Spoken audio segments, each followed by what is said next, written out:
The race for the holy grail of computing, fault-tolerant quantum, just took a massive leap forward.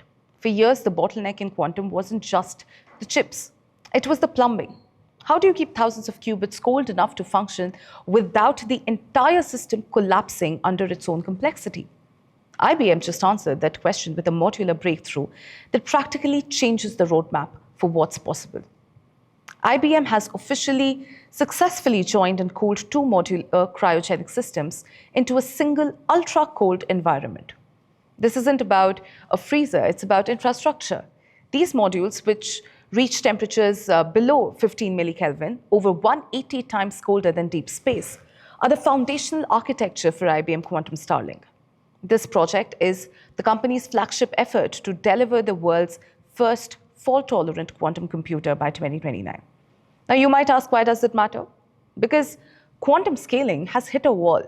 You cannot simply build bigger single-unit refrigerators forever. IBM's new box-shaped modular design solves three critical problems. The first, of course, is density. It offers 12 times more wiring space than their previous systems. The second is connectivity. It utilizes L-coupler technology to sort of link separate quantum processors, allowing them to communicate and operate as one large unified computer.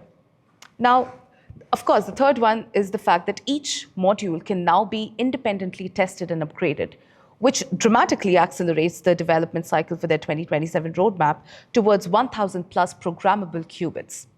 Now, this certainly is a shift from experimental physics to systems engineering.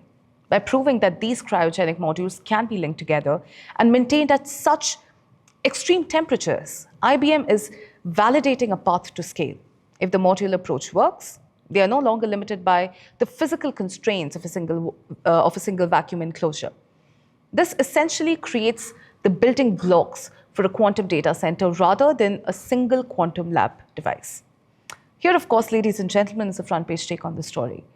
While the industry is absolutely obsessed with the latest generative AI model, IBM is playing a much longer game. We are watching the mainframe moment for quantum computing. Scaling to a fault-tolerant machine is the ultimate industrial challenge. And by prioritizing the cool infrastructure over just qubit count, IBM is building the kind of reliable foundation that enterprises will actually trust. If you want to know what the next century of computing looks like, stop looking at tokens and start looking at cryogenic fridges. Ladies and gentlemen, this is Front Page by AM Network. Like, share, and subscribe, and always remember, think AI, think AIM.